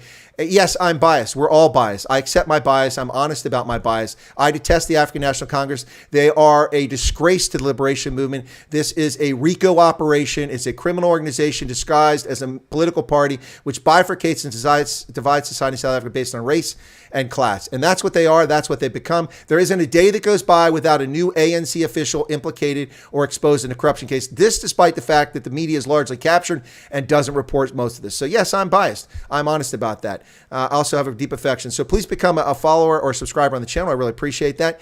And then we had a comment here from Arctic, which was spot on. Karou, listen to this. Arctic says, he's a pilot, by the way. He says, only persons and organizations that were seeking political gains blame the community members during the riots, the looting. Everybody else just said, thanks, you guys, for standing up. Whoa, there it is. I think that's a perfect, that encapsulates the entire situation. I talked to people on the ground as this was unfolding from white and black communities in KZN as they formed defensive positions and tried to help them along. And most people thanked them for what they were doing. I don't think that people thanked the Indian communities. I think what they did instead was show the video of guys running around the back of a bucky with an air rifle, chasing down guys who had just tried to break into people's homes, and took that out of context. I think that was the only thing we saw from Indian communities as this unfolded. Yeah, no, 100%. You know, Chris, speaking about that, I just want to go to this. Yeah, the current situation in Phoenix with the guys that have been arrested. Mm-hmm. You know, there's now 56 guys that have been arrested, and a lot of them more than 2 months without bail. Incarcerated. I mean, you take a guy like Jackie Shandu, who said one settler, one bullet, one Indian, one bullet. Within a week, he has 2,000 rand bail and he's out. And here you have guys who have no real charge against them except being complicit or found with firearms, found in the vicinity, have been arrested, incarcerated.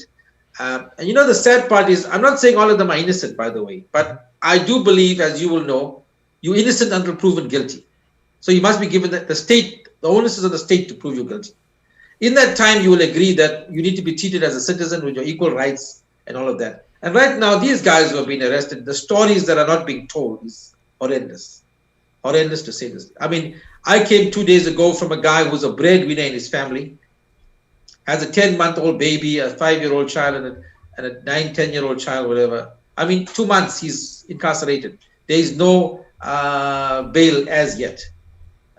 You know, and in my limited capacity of knowing about bail, if you're not a flight risk, if your life is not in danger, whatever, and you've got to prove an address where you live, where you work, even if you're found guilty of shooting someone spot dead, you know you have the gun in your hand, you still get bail. You have a day to come back to court and prove your innocence. But sadly, this is not the situation that's happening, unfolding at the moment. And mainstream media is shying away from telling their story because it's anti the narrative of the country. It's anti that. Nobody wants to speak the story because now the story is like every time I talk about the Phoenix accused, I get accused of being a racist and that I'm condoning murder. Really? Am I condoning murder if I speak on their behalf? Do they not have rights? Are they not innocent until proven guilty? When are their stories going to be told? When are their rights going to be afforded to them? Why must we be afraid to speak their story? Their families have a story. Their families are suffering. Their children are suffering. They've been tortured in prison. I mean, the stories that I heard so far, I can't verify. One of them was actually raped in the correctional facility. You know, how do they come out of what if the guy was innocent? And then how is his life thereafter? How is it turned upside down? I don't think they mind having the day in court, having a trial. But you charge them, give them bail, allow them to go on with their lives and come back to court and have a fair trial. Everybody, and even my own community, by the way, a lot of them in my community, from the time they were arrested, I think many people saw them as the fall guys, the scapegoats. Let them sort it out. Let us move on with our life. We seek social cohesion. We seek nation building and leave them. Those are the killers. They kill. And I think that's wrong. What if there's an innocent guy? He was just in the wrong place, wrong time, or he's a scapegoat. And you know this, Chris. Police will arrest someone to appease the public, to say, we've done an arrest. But in reality, you just made the public happy. He's not necessarily the guilty guy. And when people come on to me and tell me, oh, no, they must be put to spend years, their life in prison. I said, that's if he's guilty. What if he's not guilty? What if he's not guilty? What if he's an innocent person? If you, and I always ask the guys, if your community member, someone accused you of child rape,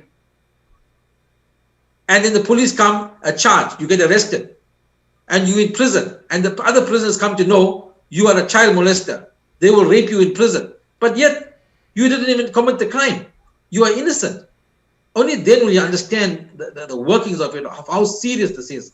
So my heart goes out to them. We are trying our best as a task group, trying to raise funds for the family, to get bail for them. We are not justifying killers. The law must take its course, but I'm sure you'll agree as Ed on this one that when the court proves them guilty, then they must be fined or be treated accordingly. Until then, they are innocent. and need to be afforded their rights. Absolutely. Let me respond to that very quickly, and then let me do a couple comments, and then I'll get back to you for your final thoughts on this stream.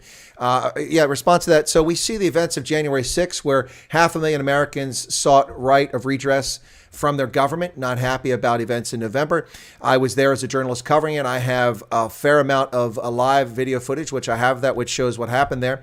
Now, I left before people started breaking into the building, and those people are criminals. Now, that's a result of a lack of a police presence and an intentional surrender of the Capitol building to allow it to happen. I was there. There were virtually no police present for 500,000 people. And this is in the face of a police department at the Capitol Police and a District of Columbia Police Department that received counterintelligence information from the National Counterintelligence Center the night before. Parler started giving the Federal Bureau of Investigation troubling messages from users on their platform before Christmas for events on January 6th. And they forwarded all that stuff. They took no action. They kept virtually no police there. I have video footage of how few police there were from all over the crowd. And we see some people breaking in, so they're criminals. But that was facilitated by what I believe is intentional effort. And then we have dozens of people when the police opened the doors on the other side and let them walk in. These people have 42 people still in detention in solitary confinement for 23 hours a day. These are human rights violations, not charged with crimes in many cases. They're being held unlawfully. Some have been charged in an effort to break them. This is what this is all about. No one was killed except one of these people who broke into the building by a police officer who shot her at point blank range. And what I question whether it was justifiable, but whether it was or not. But the issue is that no one was killed, no buildings were burned, no famous paintings were ripped down, no statues were toppled. People walked in the Capitol building, they were escorted out of the building, and later hunted down by the FBI. Now, criminal acts occurred, but nothing that justifies putting people in prison for 8 months in solitary confinement. These people are being held. It's political, just like the Phoenix accused. There may be people responsible for deaths there who are culpable, but all these people thrown in prison and they've been left there with no bail. And we see Zwelin Mkhize, no charges for his criminal actions, purported actions, which the special investigator said he did commit crime. No charges against Ambar Pillay, the guy also in that department. No charges against Ace Magashule. We're still waiting for the Durban male to be prosecuted for her crimes and corruption. The list goes on and on and on. Not to mention the endless farm murders, the endless gender-based violence, all the things happen every day. But they find the time to imprison those folks, and I think that's an injustice. Either charge them and give them an opportunity for bail and release them on their own recognizance and let them come back or get on with it. So I agree with that. There are a couple comments here I want to get very quickly before we run off. Where was this one at? Just a second here. This was pretty cool. A lot of people really enjoying the stream, so thanks a lot for that. They seem to like our interaction an awful lot.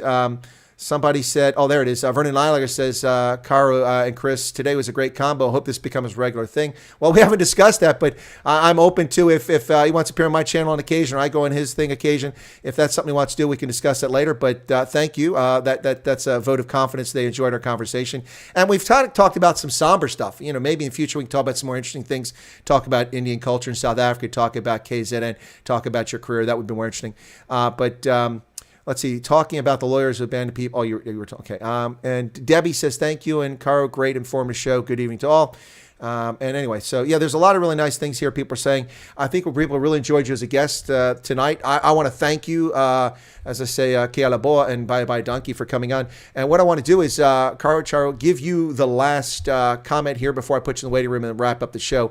Anything you want to share with people about any topic. I mean, whether it's about comedy, it's about Phoenix, it's about looting, it's about the elections. Whatever you want to share, brother, just give you a couple minutes here if you get that last word in. Ja, maar die mensen weet niet, je praat Afrikaans ook. Je praat ook Afrikaans. Nee. Ik praat niet Afrikaans niet. Nice try. You didn't forget. Somebody, a little bird told me you were going to try to get me to see if I spoke Afrikaans. I understand it. Actually, Afrikaans is, when I speak Afrikaans to white people, they get actually shocked that the Indians speak Afrikaans. Oh, I'm not shocked. There's 280,000 Indians who speak it. And they praat saver Afrikaans. And the reason why a lot of Indians speak good Afrikaans is because we were taught that in school as a language. Yep. Under the House of Delegates or the old apartheid education system. Well, thanks for having me, and my guests, my fans as well will love the interaction. They love your insight on matters. We may not agree on everything, so we're not here to agree on everything, but we are to discuss matters and what I like to give my fans and other people is just sometimes I play the devil's advocate. I just throw something at them, because you have to expand your mind and think of things on a different level, which I'm learning every day. Sometimes when I say a point and somebody gives me an answer which I think, but then I start to try to understand his point of view. Where is he coming from? Why is he saying that? And even that, I lead people who are listening and viewers, whether it's black people want to hate on me, Indian hate on blacks. You can't really understand till you know it from his point of view. Why is he saying that? Where is he coming from? What is his lived experience? I'll give you a good example. The same time I started this movement, end of last year, a black guy come on and says, yeah, Indians, you're ill-treat black workers. That's a common narrative. You ill-treat black people, whatever. I took the time to go on Facebook. I stalked him. I went into his profile. I found where he worked. I found his previous employer. I gave him a call, actually. I found his number. I called him up and I let him talk. 15 minutes he spoke for, about how 3 Indian businessmen had basically taken advantage of him. I let him have his say, because that's what he wanted to say. When he was done, I said, okay. I said, I've been employing black people for the past 15 years because the blacks are the major workforce. They've stolen from me. They went away. They came back crying because they had nothing. I took them again. They stole from me again. I said, does that make black people thieves? Are all black people rogues? And then he went quiet. I said, see, you're judging your experience on these people who you've interacted with. If I had to judge the black community on the people I've employed, then all blacks are thieves. They can never be a good black guy. So I said, I haven't adopted that, because I must take it in the context of what it is. And so must you. And in 5 minutes time, he said to me, you know what, thank you so much for telling me that. I now have a different mindset in understanding what you said. But I understood where he came from. He was abused by 3 Indian employees who probably treated him badly. So, but I had to try, and when somebody said to me, why did you waste your time with that one person? I said, no, I didn't waste my time. I said, I believe in the power of one person that I can change one mindset, and he can change another person, and he can talk to another person. And that's how the conversation needs to grow in South Africa. I'll tell you this much, Chris, when people ask me, why am I still, in the beginning of the conversation, I said to you, I was very disappointed in my informal settlement by black neighbors coming to, I'm very disappointed. And the week after that, I go out and I give food hampers to an informal settlement, and the people come and attack me and says, these people attacked you and you are going to help them. What is wrong with you? I said, unfortunately, this community will always be our neighbors. They will always, for the next, my son's lifetime, they're still going to be there. They're not going anywhere. The government is not providing houses for them in the next 30, 40 years. They're going to be there. And the trick is to build better communities, to build a better understanding. What I can tell you with this is, in a way, I'm very glad this insurrection happened, because it's shown a couple of things. The same people who are used as pawns by the government or the instigators have come to realize, and I think they've come to realize in a big way, that they were used. They were used. Because if you remember on the 23rd of August, they tried to do a second stay away, and then it fell flat on its face. The reason I believe is that the people in the townships have come to realize what they did, burnt their shops. I mean, next to me is a shopping center. Chris, there's a road. Across the road from this informal settlement is a major shopping center, a major retailer, food outlets, sell shops, whatever. 70% of the people are employed in that shopping center. They wrecked it, they ruined it down to the ground. And now they have to take a taxi, pay fare to travel to another shopping center, which they wanted to destroy as well, but were held back by the community. They have to walk a long distance to take a taxi. So they've come to realize. So in a way, I'm glad this happened, because there's been a mindset, there's been a mind shift that, listen, this is not going to work. This thing of attacking, burning, protesting has actually hurt us more than anyone else.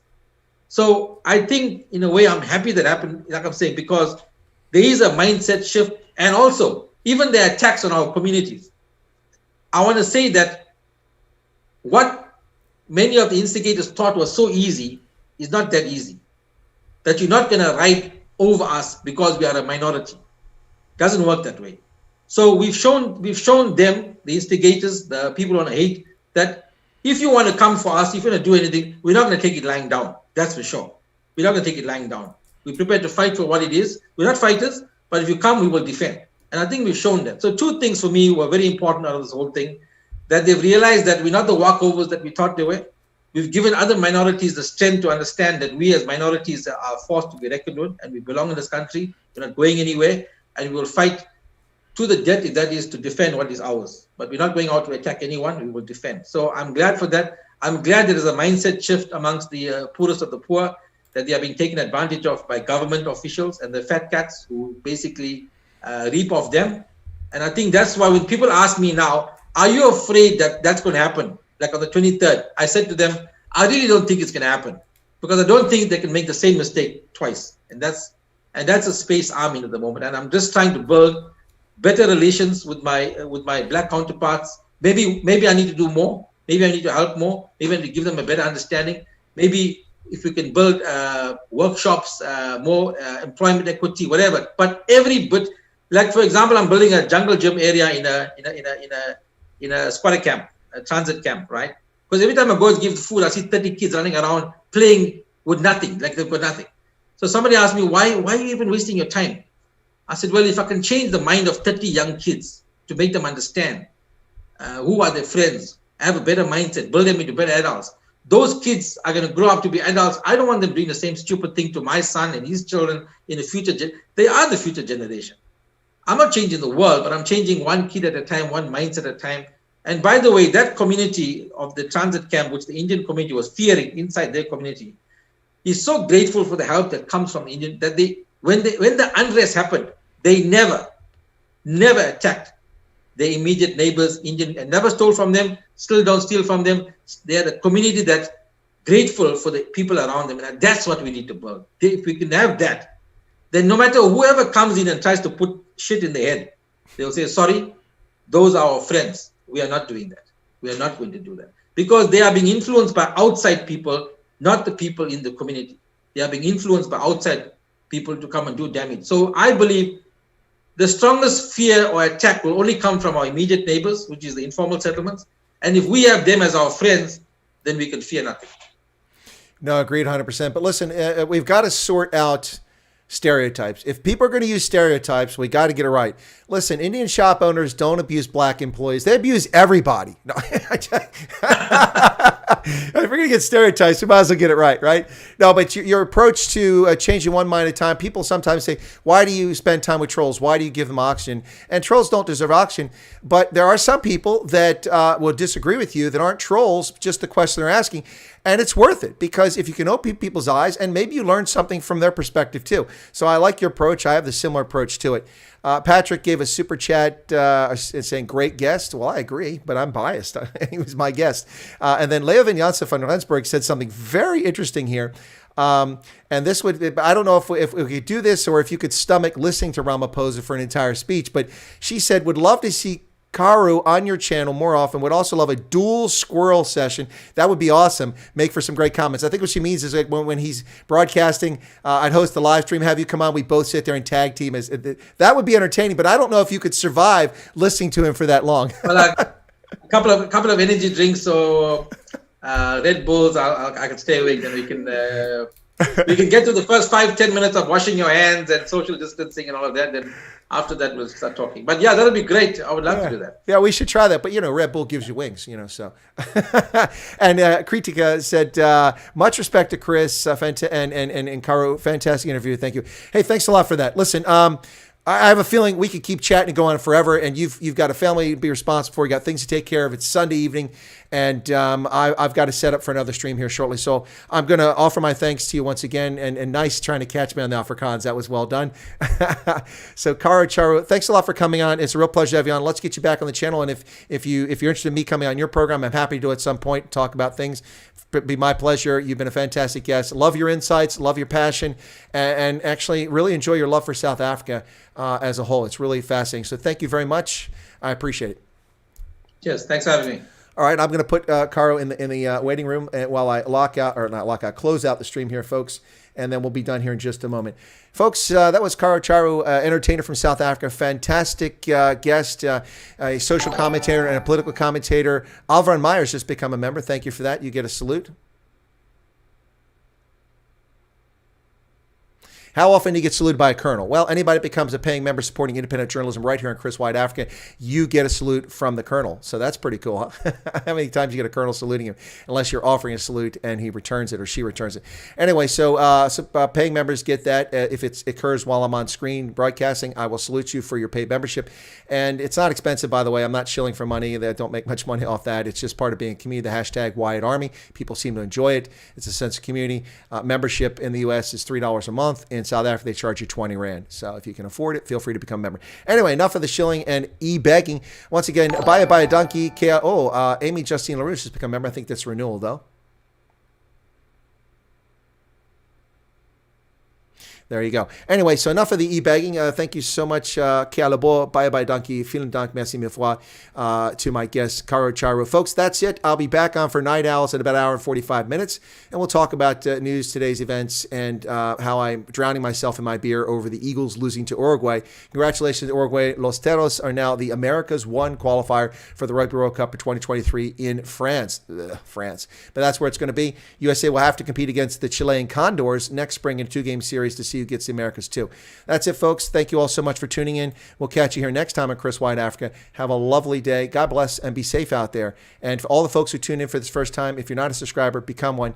I think you'll enjoy it. You'll get an awful lot of it. Cheers, everybody. We'll catch you later on Night Owls.